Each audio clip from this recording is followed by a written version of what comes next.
নবী সাল্লাল্লাহু আলাইহি সাল্লাম আমাদের প্রত্যেকের আমলনামা দেখবে, নবীজির সামনে সেটা খোলা হবে, তিনি নিজে দেখবেন।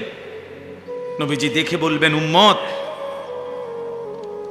দিনের পর দিন, বছরের পর বছর, মাসের পর মাস তোমার নামে ফজরের নামাজ নাই।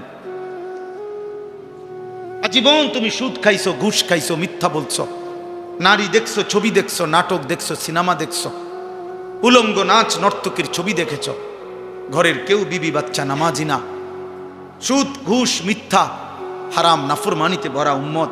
এভাবেই 30 বছর। খোদার কসম, আমরা কিতাবে পড়ছি আল্লাহ নবী বহু উম্মতের এরকম গুনায় ভরা আমল নামা দেখে নবী চোখের পানি ফেলবেন, নবীজি কাঁদবেন, আর নবী সাল্লাল্লাহু আলাইহি সাল্লাম বলবেন, উম্মত বলো, আমি যে তায়েফের ময়দানে পাথরের আঘাতে সমস্ত দেহ রক্তাক্ত হয়েছি, এই কি তার বিনিময়? হ্যাঁ, আমি যে 14 দিন খন্দকের যুদ্ধে মাটি খনন করতে গিয়ে পেটে 2টা পাথর বাঁধছিলাম ক্ষুধার কষ্টে, এই তার বিনিময়? হ্যাঁ, আমি যে উহুদের ময়দানে দান শহীদ করে রক্ত মাখা শরীর নিয়ে পড়েছিলাম বেহুশ হয়ে, এই বিনিময়ের? আমার ঘরের চুলায় হাদিসে স্পষ্ট আছে, নবীজির ঘরের চুলায় 3 মাস, কসম আল্লাহর, 3 মাস লাগাতার কোনো রান্না করা খাবার নবীজি খান নাই, চুলায় আগুন জ্বলে নাই। নবী বলবেন, তাহলে উম্মত, 3 মাসের এই ক্ষুধার্ত জীবন বিনিময়ে এই আমলনামা? তুমি আমার এত বড় বেইজ্জতি কেমনে করলা? এত বড় শ্রেষ্ঠ নবীর শ্রেষ্ঠ উম্মত হয়ে আমি এটা আল্লাহর সামনে কেমনে সুপারিশ করবো? এটা কেমনে দেখাম? সুপারিশ তো বন্ধু আবেদন, সুপারিশ তো আবেদন, সুপারিশ মানে গ্রহণ না। গ্রহণ তো করবে কে? ফায়সালা দেবে কে? সিদ্ধান্ত দেবে কে? নাজাত দেবে কে? মুক্তি দেবে কে? জান্নাত দেবে কে? নবী তো সুপারিশ করবেন, আবেদন করবেন। আবেদন আবেদন করবে না তো? তো সেই সুপারিশটা কেমনে করবে? নবী বলবেন, উম্মত আমি এটা কেমনে দেবো? এই জন্য এত তামসা মনে করেন না। বইয়ে বই আপনি ডুলবেন আর লড়বেন আর ব্যস্ত যাইবেন গা বিড়ি খাইতে খাইতে, হ্যাঁ, সাদোয়ানে গপ মারতে মারতে। দেখি বাটফারি পাইছেন? হ্যাঁ, লম্বা লম্বা সিহুলি কন গপ মারে। এত সোজা না। দুনিয়া চলবে, আখেরাত চলবে না। আখেরাত চলবে না দোস্ত, আখেরাত মামুলি না। আখেরাত যদি মিথ্যা হতো তো 1450 বছরে কোনো না কোনো গবেষণায় মিথ্যা প্রমাণিত হয়েই যেত। কিন্তু কারো গবেষণায় মিথ্যা প্রমাণিত হয়েছে তো কাজেই হবেও না, মিথ্যা প্রমাণিত হবে না।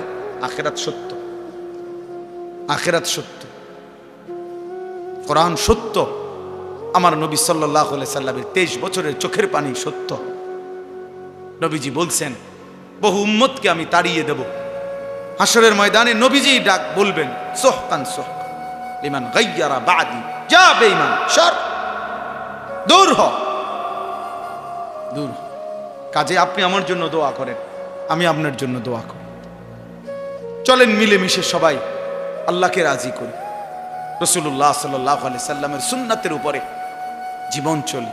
এখানে এই একটা আয়াতেই আপনারা জানেন ঘটনা, আমি শুধু ঘটনা বলতে চাই না। হাবিল এবং কাবিলের ঘটনা, কোরবানির ঘটনায় একটা কথা শুধু মূলনীতি আমি বলার জন্যই পড়ছিলাম।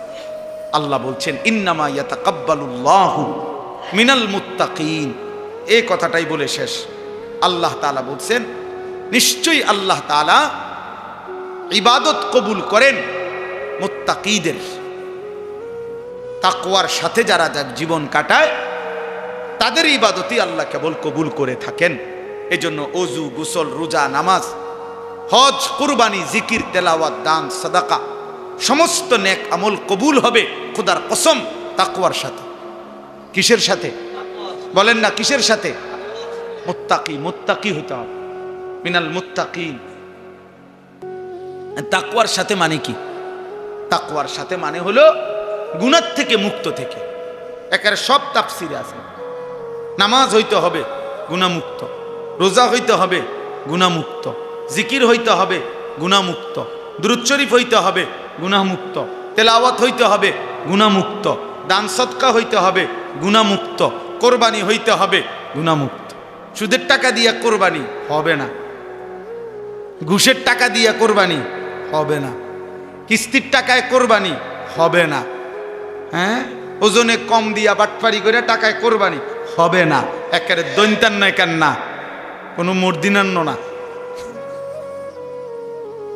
কি দৈন্তান্ন হবে না, হবে না। হারাম খোরের কোরবানি হয় না, হারাম খোরের কোনো বন্দিগিও কবুল হয় না। এই জন্য গুনাহ থেকে মুক্ত। ইন্নামা ইয়াতাকাব্বালুল্লাহু মিনাল মুত্তাকিন, বারবার কথা এটা কোরআনে আছে। ওয়াত্তাকুনি ইয়া উলিল আলবাব, আল্লাহ বলছে হে বিবেকবান তাকওয়া অবলম্বন কর। ইত্তাকুল্লাহ, হে ঈমানদার তাকওয়া অবলম্বন কর, তাকওয়া অবলম্বন। ওয়া মান ইয়াত্তাকিল্লাহ ইয়া আইয়ুহান নাবিয়্যুত্তাকিল্লাহ ইয়া আইয়ুহান নাসুত্তাকু রাব্বাকুম। কতবার যে কোরআনে কথা আছে, শতবার। ইত্তাকুল্লাহ ইত্তাকুল্লাহ, তাকওয়া তাকওয়া, শুরুতেই বলে নিছে সূরা বাকারাতে হুদাল্লিল মুত্তাকিন, আমার এই কোরআন মুত্তাকিদের জন্য হেদায়েত, গুনাহমুক্ত জীবন, গুনাহমুক্ত জীবন। এই জন্য যুবক গুনাহ থেকে বাঁচো, বয়স্ক বাবা আল্লাহর নাফরমানি থেকে ফিরেন। হাসরের ময়দানকে মামুর বাড়ি মনে করেন না, এটা আমাদের শ্বশুর বাড়ি না। হাসরের ময়দান লম্বা সফর, লম্বা সফর। একদিন হাসরের ময়দানের কোরআন শরীফে আছে আল্লাহ বলছে 50,000 বছর। কয় হাজার বছর? প্রিয় ভাই শোনো, এটা বুঝতে শিখো। যদি দুনিয়ার মোবাইল, ফেসবুক, ইউটিউবের কথা তোমার যদি এতটা বিশ্বাস হয়, তো রবের কোরআনের কথা বিশ্বাস হবে না কেন? রাসূলুল্লাহ সাল্লাল্লাহু আলাইহি সাল্লাম বলছেন ফুলসিরাত 30,000 বছরের রাস্তা, নবী বলছেন না? হাদিসের মধ্যে আছে কবরের জিন্দেগি, মুহাদ্দিসিনে কেরাম বলে সর্বশেষ যেই ব্যক্তি কবরে যাবে হতে পারে তাকেও 40,000 বছর কবরে থাকতে হবে। তা আপনি বলেন তো, যে আবু জাহেল যে ছিল নবীজির যুগে, কাফের, নাম শুনছেন না সবাই? আপনারা একজন ব্যক্তি বলে, এই একজনের হিসাবটা কোন, যে আবু জাহেল মাটির উপরে ছিল কতদিন, মাটির নিচে আছে আজকে কতদিন? কোন হিসাবটা কোন?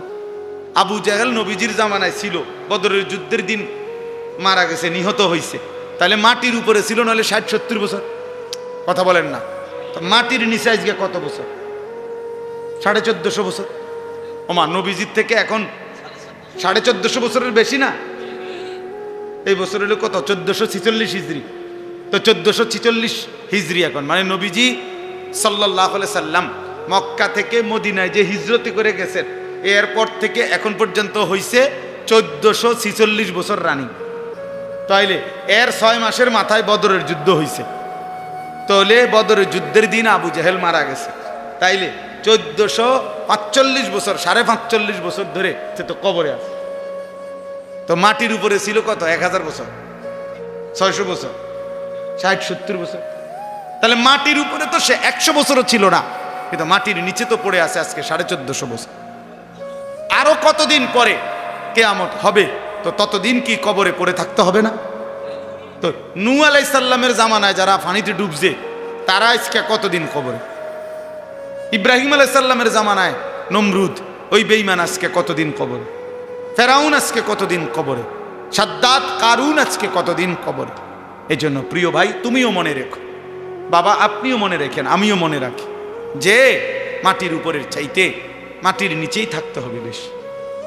এটা তো একটা হিসাব দেখতেছি আমরা, আখিরাত তো পরে, দুনিয়াতে তো আমরা কবরের একটা হিসাব দেখলাম।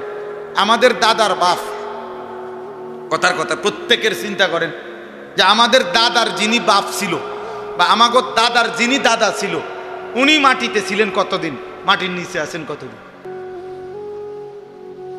বুঝেন নাই কথাটা? আমার হায়াত যদি হয় 44, তো আমার আব্বার হায়াত, তো আমার আব্বার আব্বা, তার আব্বা, তার আব্বা, তো উনি মারা গেছেন, তো তাহলে মাটিতে ছিল 60 বছর 50 বছর, মাটির নিচে তো পড়ে আছে আজকে 300 বছর। এই জন্য আমরা প্রত্যেকেই উপরে বেশি থাকবো না কবরে? অতএব কদর করেন।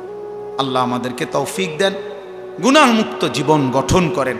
যুবক ছেলেরা, তোমাদের কাছে বলি ভাই, আগামী দিনে ইনশাআল্লাহ মনে রাখো সারা পৃথিবীব্যাপী ইমানের যুদ্ধ হবে, শুরু হয়ে গেছে। কুফরের যুদ্ধ, কুফরের বিরুদ্ধে মুমিন যুদ্ধ করবে। আর দেখার বিষয় হলো সেদিন আল্লাহ পাক রব্বুল আলামিন তোমারে নিবে কিনা দ্বীনের জন্য, কালেমার জন্য। সেজদাবিহীন, আল্লাহর গোলামিবিহীন তোমারে আল্লাহ নিবে না, বরং মুনাফিকদের কাতারে ফেলে রাখবে। বুঝা, তোরে লাগবে না। গত এত লম্বা সময় তুমি নাফরমান, আমারে সেজদা দিতে পারলা না, যাও। এই জন্য আল্লাহ যেন আমাদের প্রত্যেককে আল্লাহর দ্বীনের জন্য, ইমাম মাহাদির জন্য কবুল করে নেয়। আজকের এই মাহফিল আল্লাহ তাআলা যেন কবুল করে। আমরা রাসূলুল্লাহ সাল্লাল্লাহু আলাইহি ওয়াসাল্লামের সুন্নাতের উপরে আমল করার চেষ্টা করব তো ইনশাআল্লাহ। ভালোবাসার দাবিতে ঠেলাঠেলি করেন না। কিছুদিন আগে আমাদের কুমিল্লা মুরাদনগরের একজন আলেমে দ্বীন বলছেন, বড় আলেম, এক মেয়ে এক ছেলের সাথে চলে গেছে ভাগ্যা। তো মেয়ের বাবা ওই ছেলের নামে মামলা করছে থানায়। তো থানায় মামলা করার পরে মেয়ের বাবার কাছে চিঠি পাঠাইছে। কসম খোদার, এই চিঠি দেখাইছে মেয়ের বাবা। মেয়ের বাবার কাছে চিঠি পাঠাইয়া লিখছে, বাবা, যেই কাজটি আপনারা মা বাবা করলেন সেই একই কাজ এখন আমি করাতে আমার স্বামীর জন্য মামলা দিলেন কেন? কি বুঝেন না? কি মানে এরা বাপ মাও কি এক সময় এরকম পলাইয়া ভাগ্যা বিয়ে করছে, সেই ঘরের মেয়ে এটা। তা এখন মেয়েও আরেকটা ফলারে লইয়া ভাগছে। কারণ মেয়ের প্রশ্ন হইল, আপনাকে দুজনে যে এরকম করলেন, একই কাজ তো আমিও করলাম, আমার বেলায় কি করলেন কেন, মামলা করলেন কেন? কি জবাব? এর থেকে জুতার ফিডার কি লাগে? এরপরে আর জুতার ফিডার কি লাগে বলে? এই জন্য ভাইয়া মনে রাখো দোস্ত, এই বেনামাজি জিন্দিগি, এই অসভ্যতা, এই মোবাইলের অশ্লীলতা, এই নারী ছবি, খোদার কসম মনে রাখো আখেরাত তো আছেই, দুনিয়া তো এর খেসারত দিতে হবে। এই অপমান, এই বেইজ্জতি তোমাকে চোখে দেখে যাইতে হবে। তোমার সন্তান তোমারে ফিরাই দিবে, তোমার বংশধর তোমারে ফিরাই দিবে, তোমার খানদানের কেউ তোমারে ফিরাই দিবে, মনে রাখো। আচ্ছা, এই কথার কোনো দলিল আছে কিনা? হ্যাঁ, দলিল আছে। 4 মাযহাবের একজন ইমাম ছিলেন, ইমাম শাফিঈ রাহমাতুল্লাহি আলাইহি। তিনি বলছেন, আমরা 4 মাযহাব বুঝি না, যে হানাফি, শাফিঈ, মালিকি, হাম্বলি, এটা বুঝেন না? এই শাফিঈ যিনি, ইমাম শাফিঈ, উনি বলছেন আজ-জিনা কারজুন। ওই শব্দটা উনি বলছেন, জেনা ব্যভিচার, কোন মেয়ের সাথে, নারীর সাথে যে অসভ্যতা, এটা যদি কেউ তওবা না করে ফিরে না আসে, আল্লাহ যদি মাফ না করে দেয়, তওবা না করে ফিরে না আসে, খোদার কসম তিনি বলেন এটা একটা করজ, এটা একটা ঋণের মতো থেকে যায়। ওই ব্যক্তিকে তার পরিবারের কাউকে না কাউকে দিয়ে সেই ঋণ শোধ দিতে হয়। এই জন্য আমার এই কথা যদি কেউ বুঝে থাকো, সবাই বুঝতা না জানি, বাকি কেউ যদি মনে করো বুঝে থাকো, নিজের ভালোর জন্য, নিজের আগামী সুন্দর ভবিষ্যতের জন্য, দুনিয়াও সুন্দর হবে, আখিরাতও সুন্দর হবে, চরিত্রহীনতার এই রাস্তা ছেড়ে দাও, চরিত্রহীনতার এই রাস্তা ছেড়ে দাও, অসভ্যতার এই রাস্তা ছেড়ে দাও। এবার দেখেন এই আয়াত, এই আয়াতের মধ্যেও এই সবক আছে। আমি এবার আপনাদের কাছে এই আয়াতটা পড়ি, এরপরে আমার কথা শেষ হয়ে যাবে। আমি বারবার অনুরোধ করতেছি ভাই, আমাদের প্রিয় নবী সাল্লাল্লাহু আলাইহি ওয়াসাল্লাম, তিনি আমাদের জীবনের সব ব্যাপারে সর্বোত্তম একমাত্র আদর্শ। তিনি সুন্দর, তিনি শ্রেষ্ঠ, তিনি হাসলেও সুন্দর, তিনি কাঁদলেও সুন্দর, তিনি কথা বললেও সুন্দর, নবী আমার চুপ থাকলেও সুন্দর। নবী সাল্লাল্লাহু আলাইহি ওয়াসাল্লামের শ্রেষ্ঠত্বের চাইতে পৃথিবীতে আর কারো শ্রেষ্ঠত্ব নাই। কাজেই আমি যদি সুন্দরী হতে চাই, সুন্দরভাবেই যদি চলতে চাই, তো রাসূলুল্লাহ সাল্লাল্লাহু আলাইহি সাল্লামের সৌন্দর্য, ওনার সুন্নাত, ওনার তরিকা, ওনার চলা ফেরা, ওনার উঠা বসা, ওনার খাওয়া ঘুম, ওনার টয়লেট বাথরুমের আসা যাওয়া, ওনার গোসল, ওনার আহার নিদ্রা, এর চাইতে সুন্দর কোনো নিয়ম আখলাক খোদার কসম আর কারণে ওয়া ইন্নাকা লাআলা খুলুকিন আযীম। আল্লাহ বলছেন সর্বশ্রেষ্ঠ পূর্ণাঙ্গ চরিত্রের সর্বোত্তম উত্তম আখলাক দিয়ে আমি বন্ধু আপনাকে আমি আল্লাহ সাজিয়েছি। কাআন্নাকা কাদ খুলিকতা কামা তাশাউ। হযরত হাসান ইবনে সাবিত একজন সাহাবী ছিলেন। উনি বলছেন যে হে আল্লাহ রাসূল সাল্লাল্লাহু আলাইহি ওয়াসাল্লাম, নবীজির সামনে বলছেন, এরকম মনে করেন আপনি বসা আমার পাশে, উনি এরকম মিম্বরে দাঁড়ানো, দাঁড়াইয়া নবীজির দিকে তাকাইয়া বলছে, হে আল্লাহ রাসূল, আমার দিল সাক্ষী দেয় আল্লাহ যেন আপনাকে মনের মতো করে বানিয়েছে। ওয়া আহসানু মিনকা লাম তারা কাত্তু আইনি। উনি বলেন আমার এই দুই নয়নে, ওই সাহাবী বলছেন, আমি আপনার চাইতে সুন্দর কাউকে দেখিনি। ওয়া আজমালু মিনকা লাম তালিদিন নিসাউ। এরপরের লাইনে উনি বলছে কবিতা যে হে আল্লাহ রাসূল, কেন আপনার চাইতে সুন্দর কাউকে দেখি নাই, কেন কেন দেখি নাই? উনি নিজেই উত্তর দিছে, কারণ এর চাইতে সুন্দর কাউকে এই গোটা কায়নাতে আর কোনো মা এর চাইতে সুন্দর কোনো সন্তান প্রসব করে নাই। এমন সুন্দর আর কেউ কোনো মা জন্মই দেয় না। খুলিকতা মুবাররাআম মিন কুল্লি আইব। এরপরে তৃতীয় নম্বর লাইনে তিনি বলছে, আপনাকে যেন আল্লাহ তাআলা সমস্ত দোষ আর ত্রুটি থেকে পবিত্র করেই বানিয়েছে।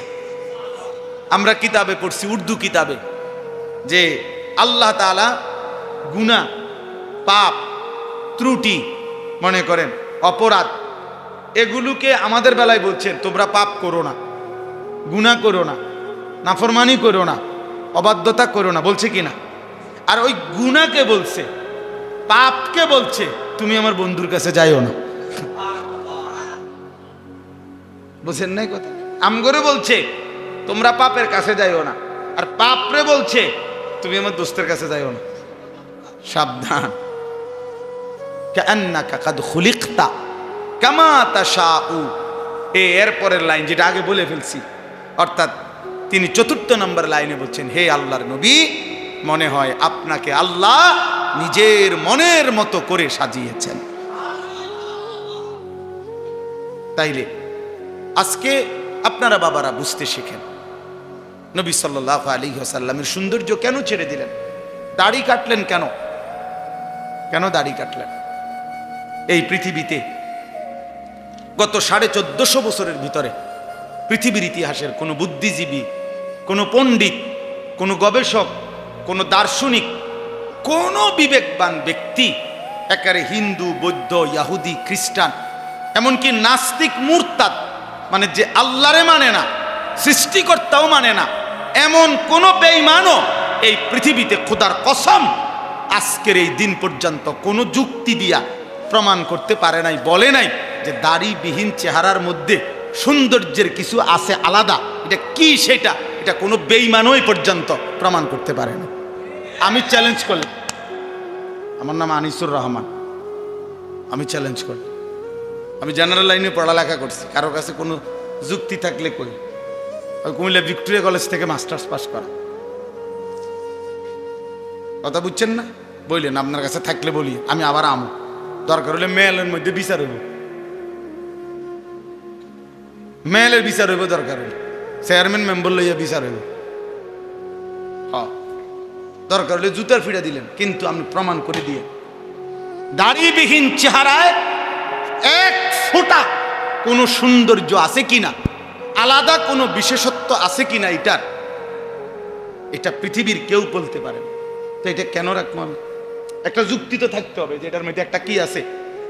দাড়িওয়ালা চেহারার মধ্যে যুক্তি আছে, যেটা রাসূলুল্লাহ সাল্লাল্লাহু আলাইহি সাল্লামের সৌন্দর্য, আর তিনি যে সবচেয়ে সুন্দর ছিলেন এটা প্রমাণিত, ঠিক কিনা বলেন না? তাহলে এটার উপরে তো আমি যুক্তি দেখাইলাম, প্রমাণ দেখাইলাম, আমনেরটার উপরে আপনি দেখান,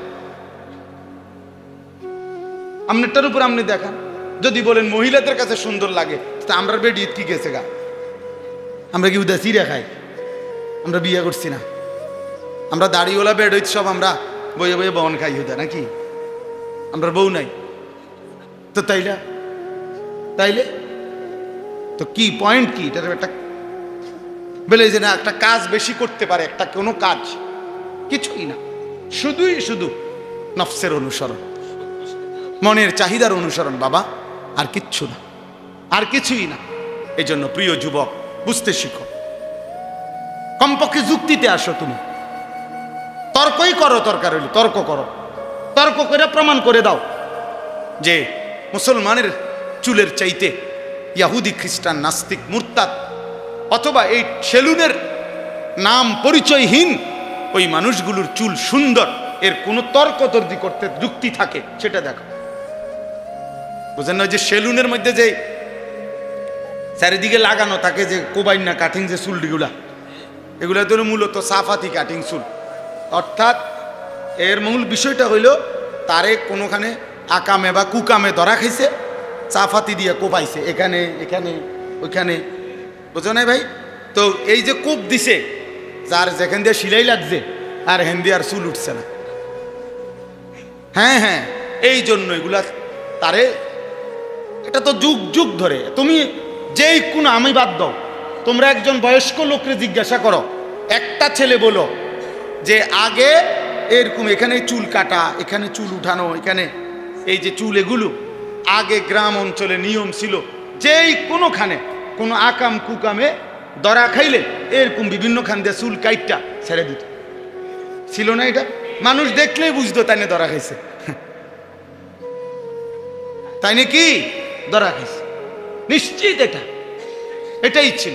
আজকের যুবক নিজের টাকা দিয়া নিজে এরকম বিশ্রী চুল কাইটা সে নিজেই নিজেকে প্রমাণ করে যে আমি দরা খাইছি,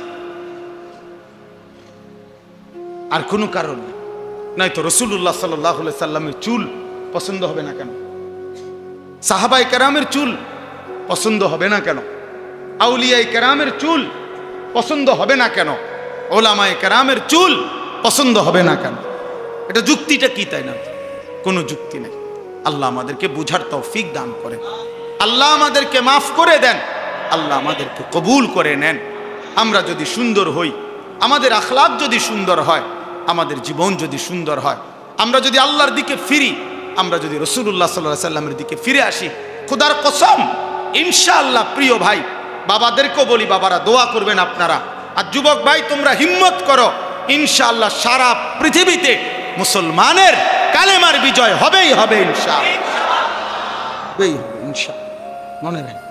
মনে রাখো, ইসরায়েল আর ফিলিস্তিন যুদ্ধ না, এটা ঈমান আর কুফরের যুদ্ধ। এটা ফিলিস্তিন ঈমানের প্রতীক, ইসরায়েল কুফরের প্রতীক।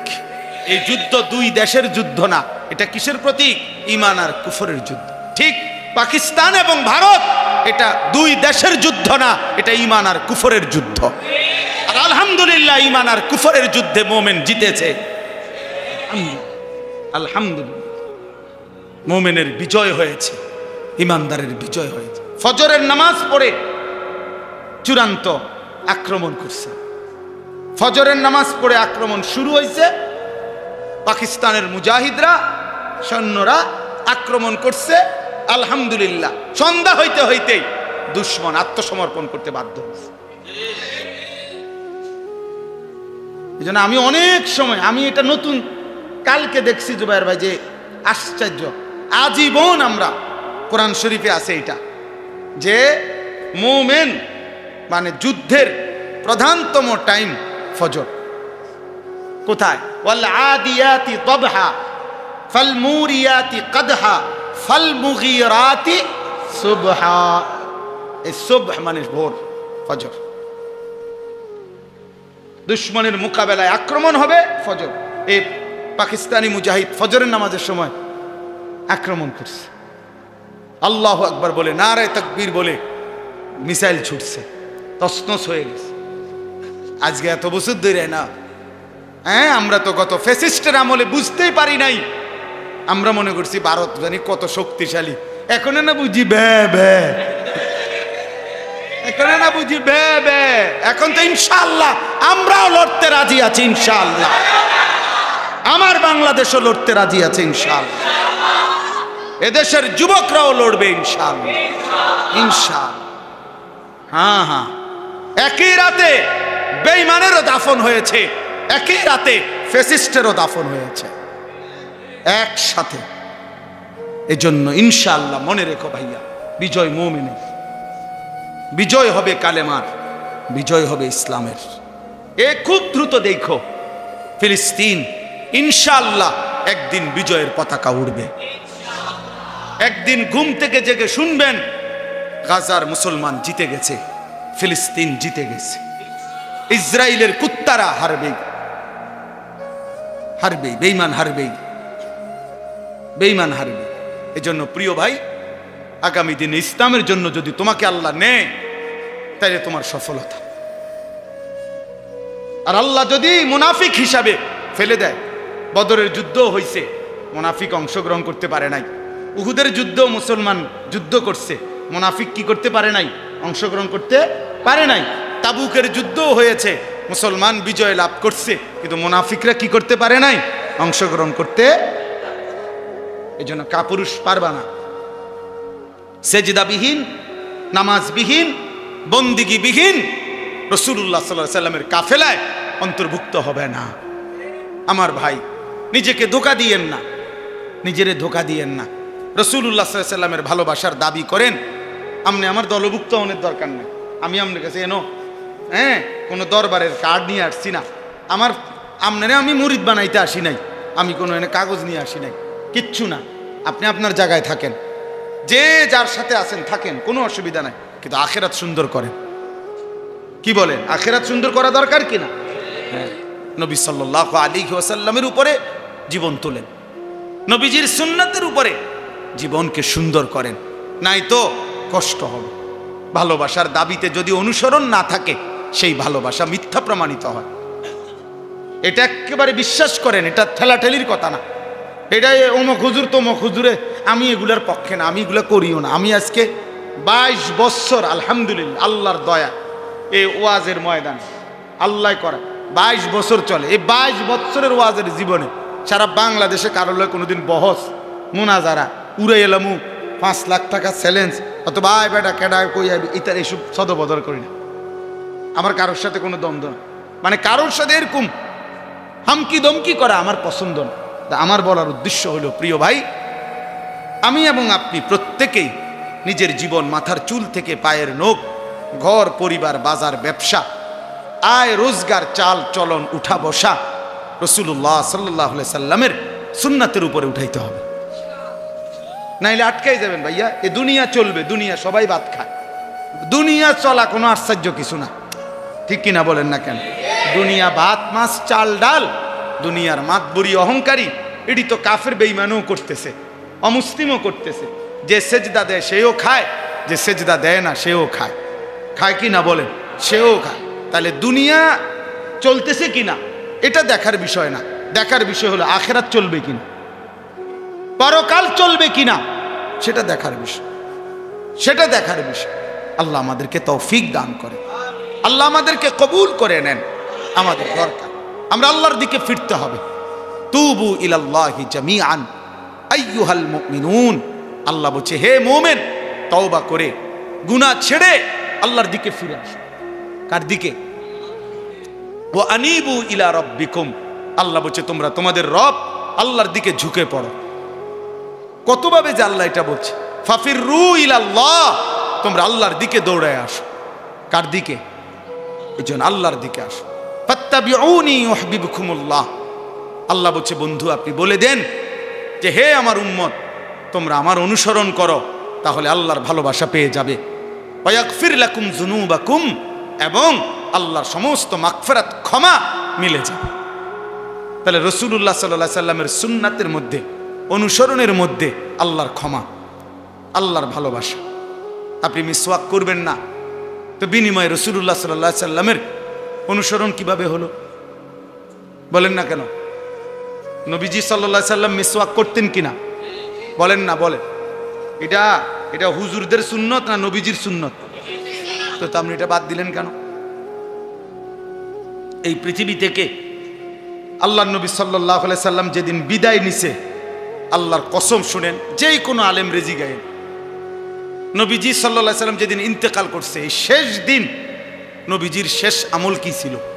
হযরত আয়েশা নবীজির স্ত্রী বর্ণনা করছেন, আখিরি নবীর শেষ আমল ছিল মিসওয়াক। নবী সাল্লাল্লাহু আলাইহি সাল্লাম মিসওয়াক করতে করতে ইন্তেকাল করছে। এটা আপনি করেন না কেন? আপনি দস্তরখান বিছায় খানা খান না কা? আপনি টয়লেট পেপারে ঢিলা কুলুক ব্যবহার করবেন না কেন? বলেন। আপনি যে ব্রাশ করতে ভুল হয় না, মেসওয়াক দিয়ে ছিনে নেন। আপনি যে ডাইনিং টেবিলে বসতে ভুল হয় না, আপনি যে দস্তরখান ছিনে নেন। কি ব্যাপারটা কি? আপনি যে সাবান দিয়ে হাত ধুইতে সমস্যা হয় না, টয়লেট পেপার ব্যবহার করতে মনে থাকে না, কারণটা কি? কথা বলেন না। সাবান দিয়ে হাত ধুইতে কইছে তো টেলিভিশনের অ্যাডভার্টাইজে না, আর ঢিলা কুলুক ব্যবহার করতে বলছে তো রাসূলুল্লাহ সাল্লাল্লাহু আলাইহি সাল্লাম। ব্রাশ করতে বলছে লাইফবয় কোম্পানি না, ওষুধ কোম্পানি না মনে করেন, বা ডাক্তারে না। আর মেসওয়াক করতে তো বলছে সরওয়ারে দু আলম নবী সাল্লাল্লাহু আলাইহি সাল্লাম। এটা বাদ দিলেন কেন? ওইটা এত গুরুত্ব দিলেন কেন? বলেন। হাসরের ময়দানে জবাবদিহি করতে হবে না? বলেন না বাবা, বলেন। ছেলে ভাই তোমরা বলো ভাই, নবী সাল্লাল্লাহু আলাইহি সাল্লামের সুপারিশ মানে কি? মামুর বাড়ি? হ্যাঁ, সুপারিশ মানে কি? আপনি কি মনে করছেন আপনার শ্বশুর বাড়ি হাসরের মাঠ যে আপনি যাবেন আর সুপারিশ করবে না? নবী এটা বলছে। একজন লোক বলেন, আপনারা বলেন যে আল্লাহর নবী সাল্লাল্লাহু আলাইহি সাল্লাম এটা বলছে, এই কথার অর্থ এই যে উম্মত তুমি মিথ্যা বলো, চুরি করো, তুমি সুদ খাও, ঘুষ খাও, তুমি বিড়ি খাও, সিগারেট খাও, তুমি গালি দাও, নাচ দেখো, গান দেখো, নাটক দেখো, সিনেমা দেখো, তোমার ছেলে নামাজ না পড়ুক, মেয়ে নামাজ না পড়ুক, এই অবস্থায় কবরে আইসো, হাসরের ময়দানে আইসো, আমি নবী সুপারিশ কইরা তোমারে জান্নাত দিয়ে দেবো। এই কথাই তো নবী বলছে না?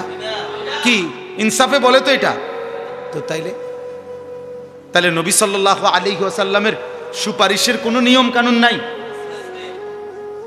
তা আমরা কি বুঝলাম বলেন? 30 বছর একজন মুসলমান নবী সাল্লাল্লাহু আলাইহি সাল্লামের উম্মত হয়ে সুদ খায় কেমনে? 30 বছর মিথ্যা বলে কেমনে? 60 বছর বয়স এখনো বিড়ি সিগারেট খায় কেমনে? তাহলে ছাড়বেন কোন দিন? 60 বছরও যদি মনে না পড়ে যে বিড়ি সিগারেট খাওয়া গুনাহ, তো বুঝবেন কোন দিন?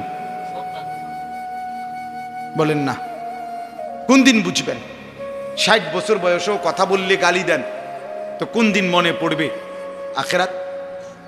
60 বছর বয়সেও চা দোকানে বসে টেলিভিশনে নাচ গান নর্তকীর ছবি দেখেন, তো কোন দিন মনে পড়বে এটা গুনাহ? এখনো সময় হয় নাই? কথা বলেন না, এখনো সময় হয় নাই? কয় বছর বাঁচবেন? 600 বছর?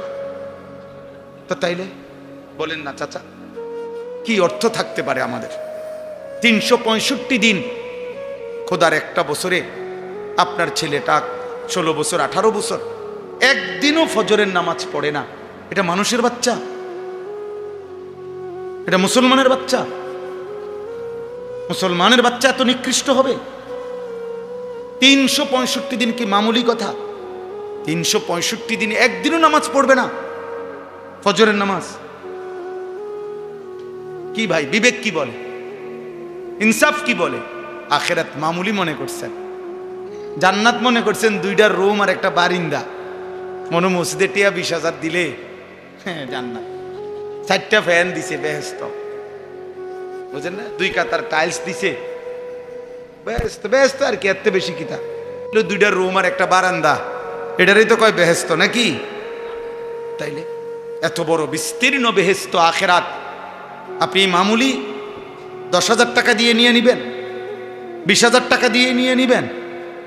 বলেন কি? তো নবী সাল্লাল্লাহু আলাইহি সাল্লাম 23 বছর তাইলে কেন রক্ত ঝরাইলেন? কেন পেটে পাথর বাঁধলেন? বলেন। একটা ছেলে বলো, বাবা আমার এই শেষ কথা মনে রাখো, প্রত্যেককেই মনে রাখো বাপ, তোমার আমার নবী সাল্লাল্লাহু আলাইহি সাল্লাম আমাদের প্রত্যেকের আমল নামা দেখবে, নবীজির সামনে সেটা খোলা হবে, তিনি নিজে দেখবেন নবীজি দেখে বলবেন, উম্মত, দিনের পর দিন, বছরের পর বছর, মাসের পর মাস তোমার নামে ফজরের নামাজ নাই। আজীবন তুমি সুদ খাইছো, ঘুষ খাইছো, মিথ্যা বলছো, নারী দেখছো, ছবি দেখছো, নাটক দেখছো, সিনেমা দেখছো, উলঙ্গ নাচ নর্তকীর ছবি দেখেছ। ঘরের কেউ বিবি বাচ্চা নামাজি না। সুদ ঘুষ মিথ্যা হারাম নাফরমানিতে ভরা উম্মত। এভাবেই 30 বছর।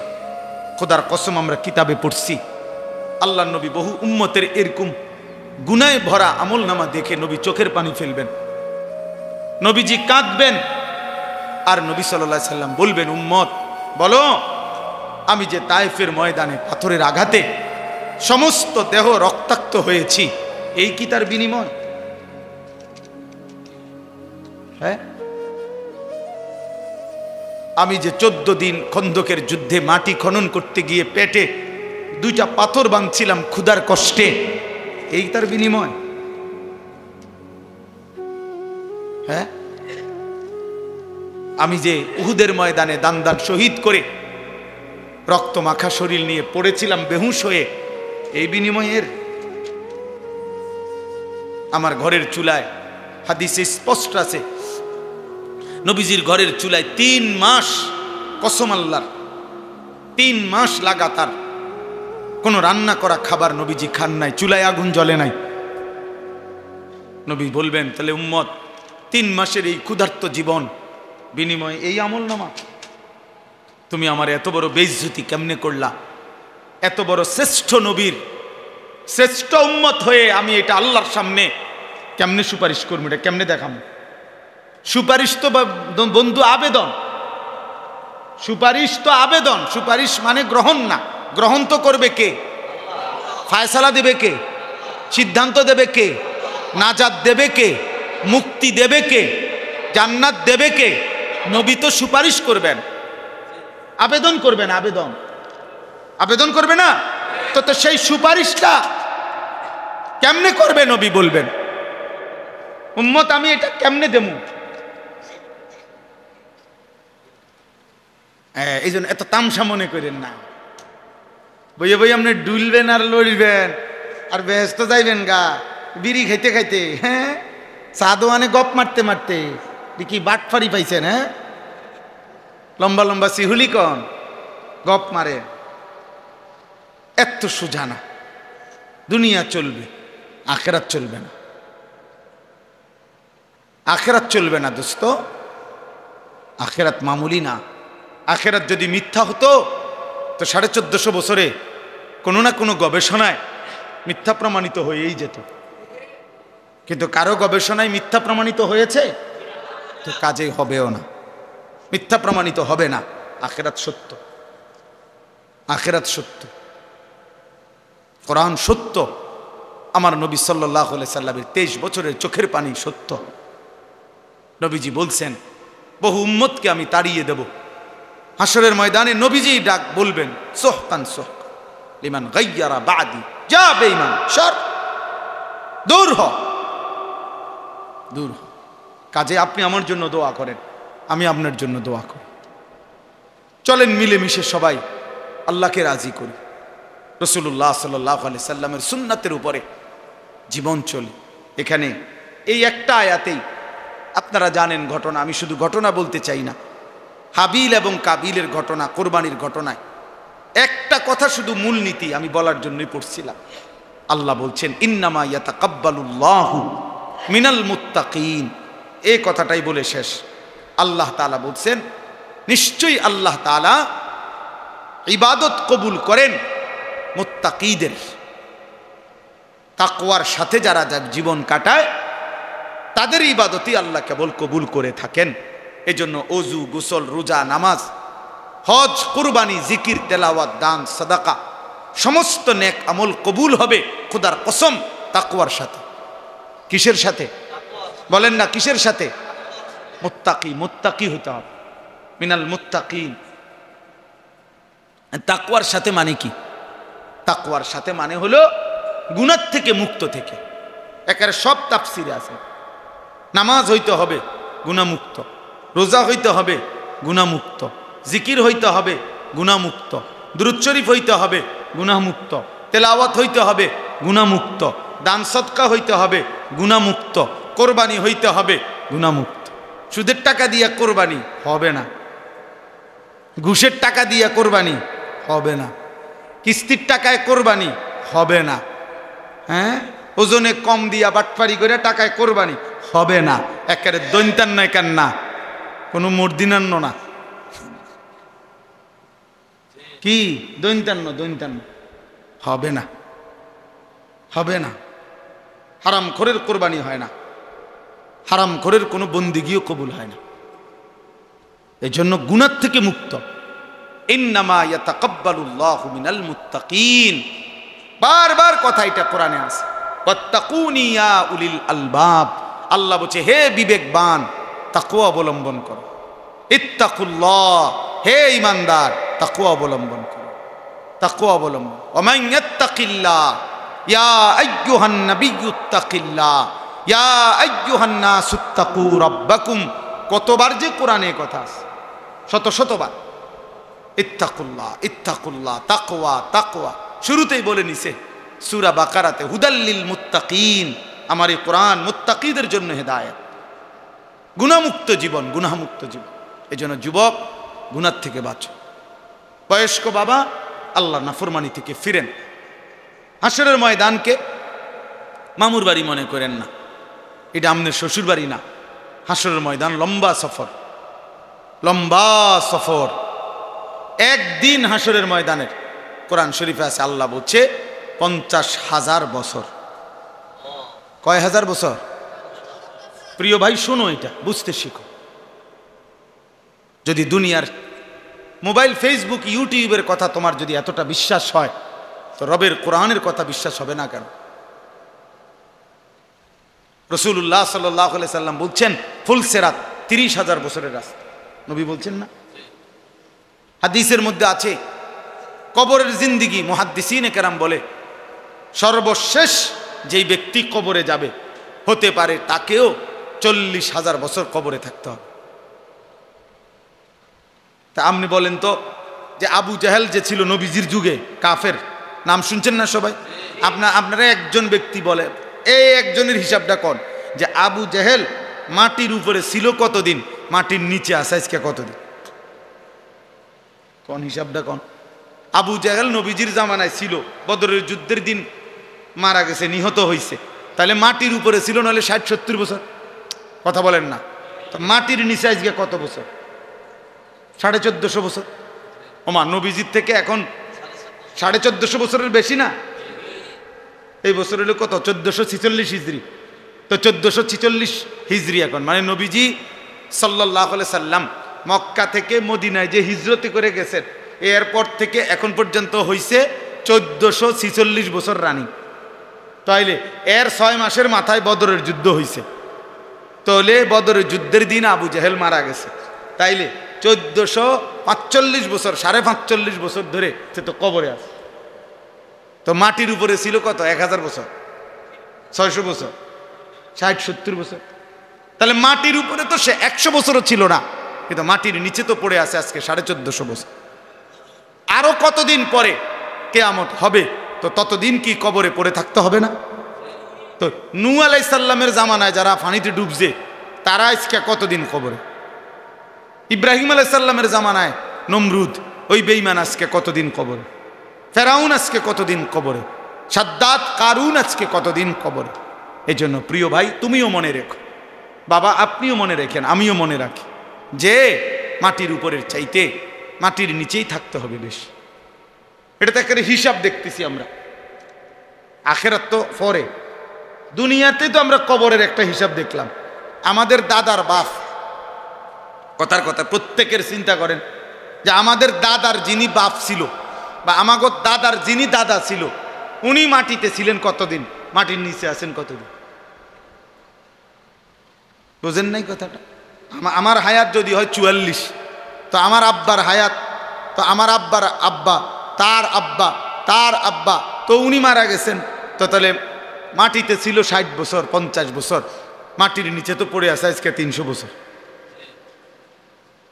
এই জন্য আমরা প্রত্যেকেই উপরে বেশি থাকবো না কবরে? অতএব কদর করেন। আল্লাহ আমাদেরকে তৌফিক দেন, গুনাহমুক্ত জীবন গঠন করেন। যুবক ছেলেরা, তোমাদের কাছে বলি ভাই, আগামী দিনে ইনশাআল্লাহ মনে রাখো, সারা পৃথিবীব্যাপী ইমানের যুদ্ধ হবে, শুরু হয়ে গেছে। কুফরের যুদ্ধ, কুফরের বিরুদ্ধে মোমেন যুদ্ধ করবে।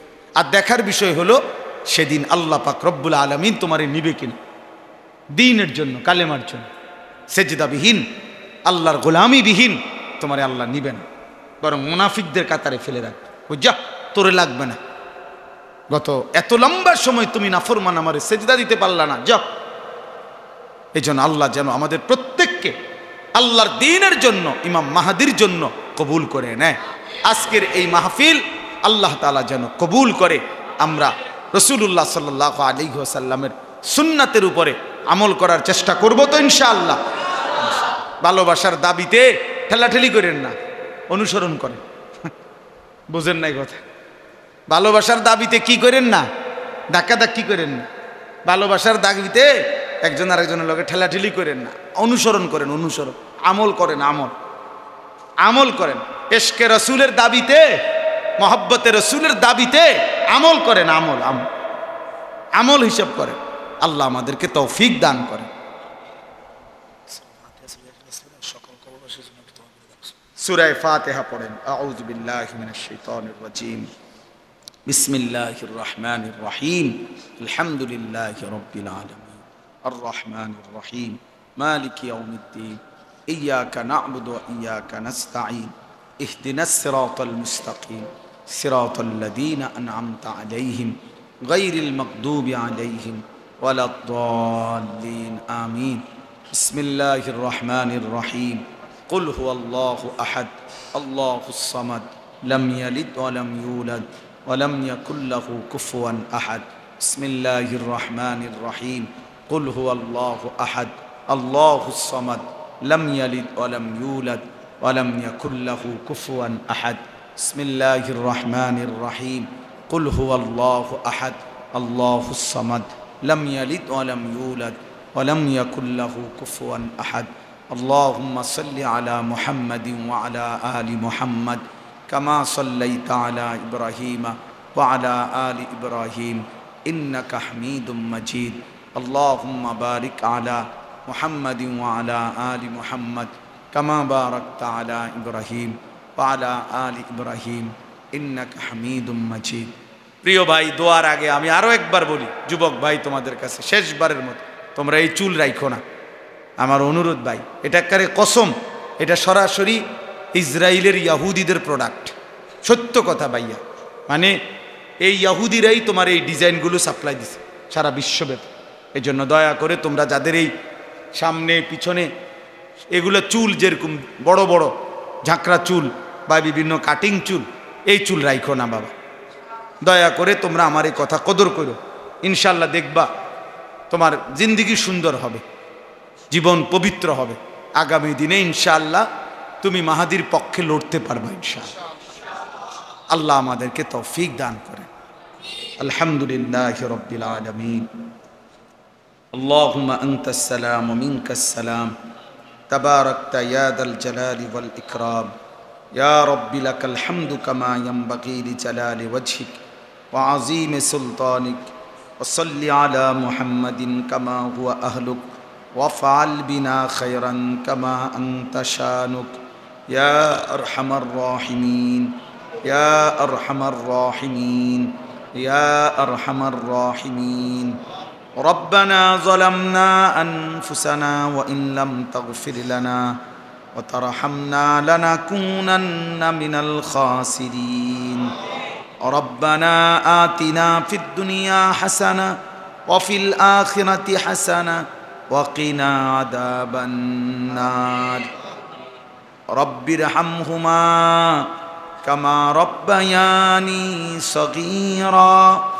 رب ارحمهما كما ربياني صغيرا.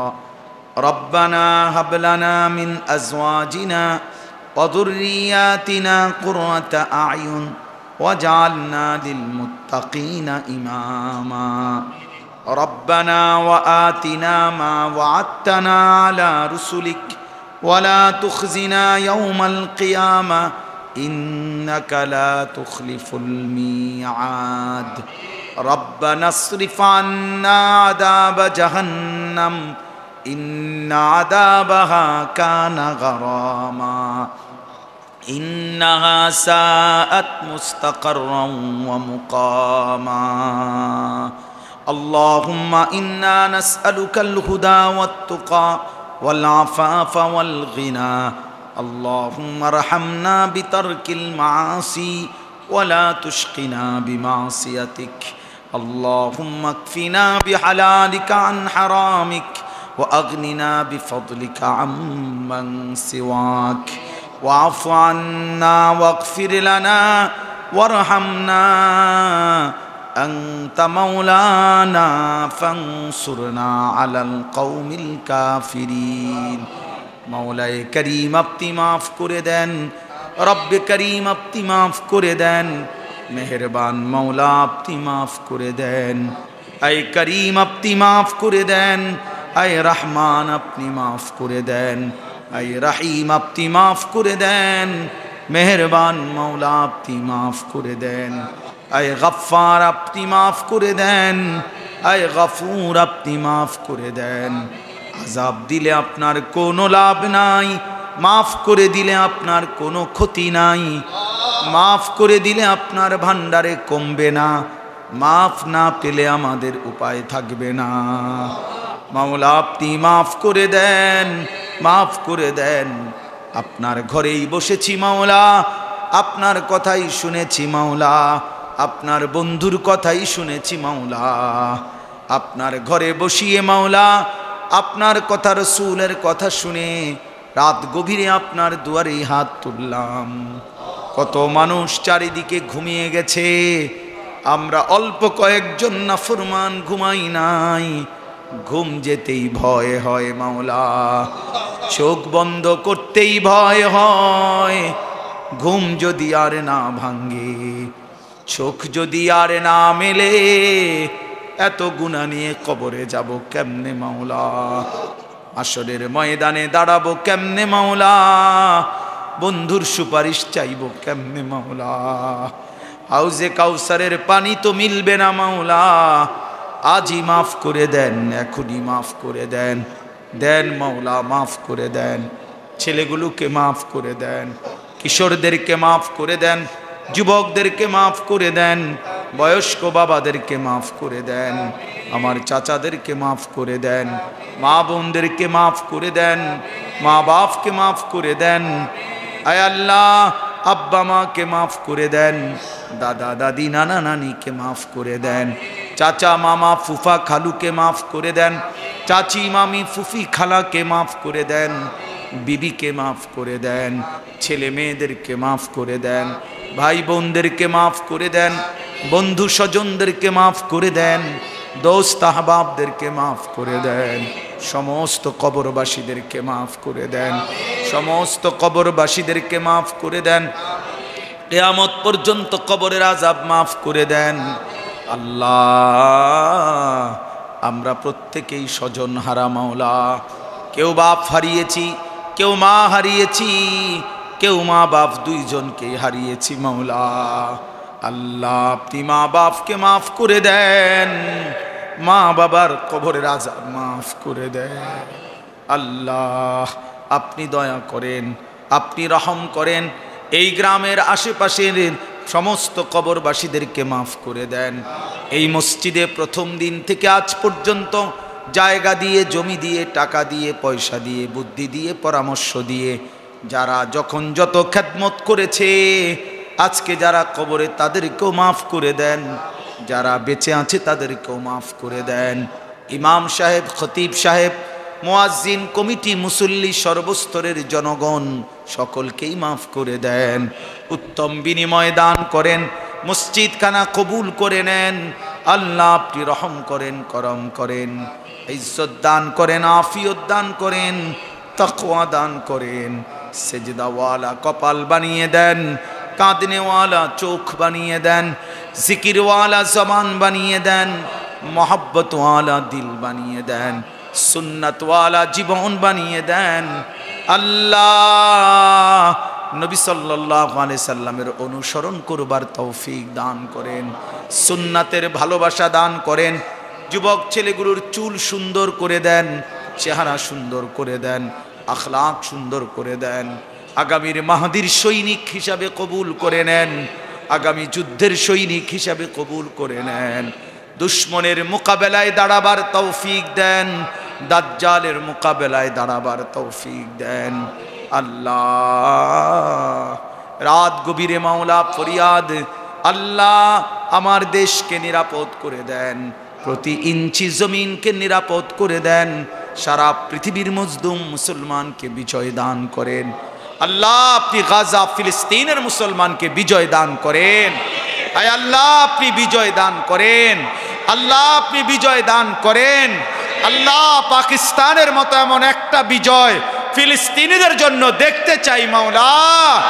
আয় করিম আপনি দেন মাওলা, মজলুমের হাসি দেখতে চাই মাওলা, গাজার হাসি দেখতে চাই মাওলা। ইসরায়েলের বেঈমানকে ধ্বংস করে দেন, ইসরায়েলের জালেমদেরকে ধ্বংস করে দেন, পৃথিবীর মানচিত্র থেকে মুছে দেন, জমিনের সীমানা থেকে মুছে দেন। আল্লাহ আল্লাহ আপনি আছেন মাওলা, আপনি রহমান মাওলা, আপনি কাহ্হার জব্বার মাওলা, আপনি আজিজ, আপনি আলা কুল্লি শাইইন কাদির। আপনি ফেরাউন নমরুদকে ধ্বংস করেছেন, আপনি নেতানিয়াহু ট্রাম্পকেও ধ্বংস করে দেন, আপনি ধ্বংস করে দেন, আপনি ধ্বংস করে দেন। আপনি মুমিনের বিজয় দান করেন, কালেমার বিজয় দান করেন, হকের বিজয় দান করেন।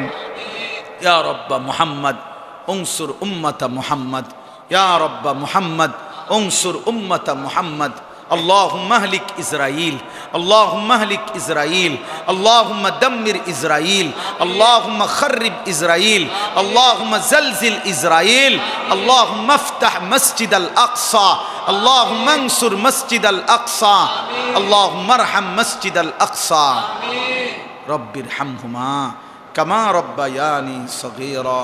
سبحان ربك رب العزة عما يصفون وسلام على المرسلين والحمد لله.